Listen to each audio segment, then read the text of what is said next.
บายเด้พ่อแม่พี่น้องมื้อนี้ก็มาพบพอกันอีกแล้วเด้อกับชีวิตชาวนาเนาะอยู่กลางทุ่งไร่ทุ่งนาคือเก่าก็มาเบิ่งทุ่งนาที่เขียวงามทมเนาะโดยธรรมชาติบรรยากาศตอนเช้าเนาะหลังจากฝนตกเที่ยงคืนอาหารบ้านๆอาหารพื้นบ้านก็ออกมาแล้วเด้เนี่ยผักกาดหน้านี่อยู่ตามท้องทุ่งนานี่วันนี้ก็จะไปเบิ่งหน้าแล้วก็จะไปเก็บหอยที่มันกินข้าวน่ะจะนำไปเก็บอาหาร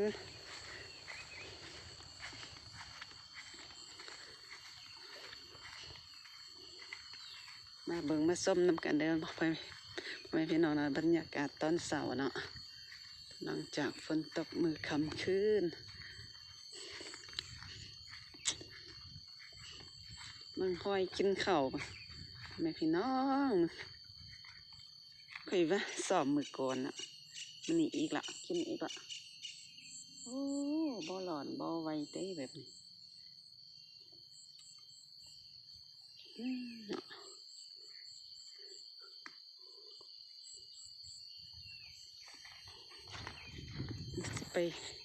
ไปหาอาหาร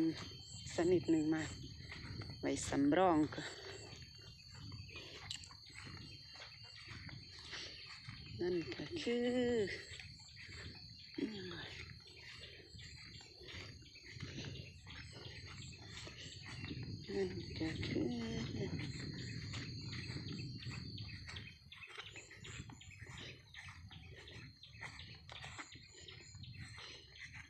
ฟูงหมูปลาแลนหยาบปลาแลนหยาบโอ้ปลาปลากระไรพวกนี้พี่น้องปลาน้อย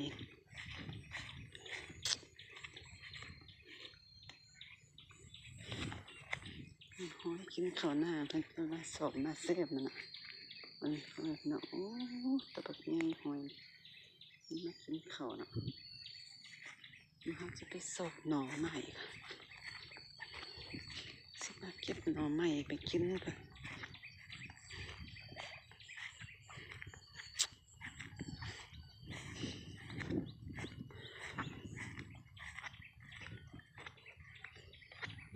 หน่อใหม่ค่ะมัน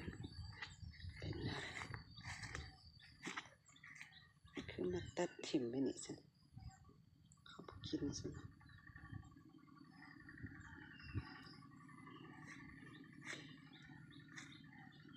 เขาไปอยากเนาะอยากเขาก็กิน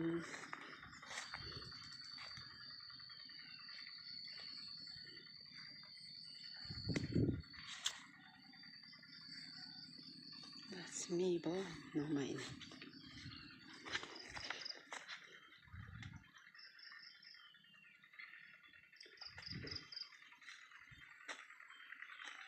อย่างซิบ่มีหลายกว่า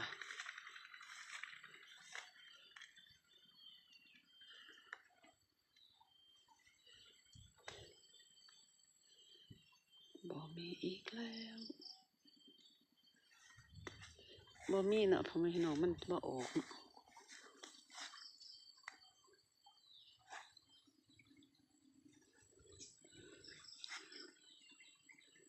มาส้มธรรมชาติกันก็พ่อซ้ำนี่ก่อนเด้อคลิปนี้ก็ขอจบเท่านี้ก่อนเนาะเพราะว่าจะไปเก็บหอยก่อน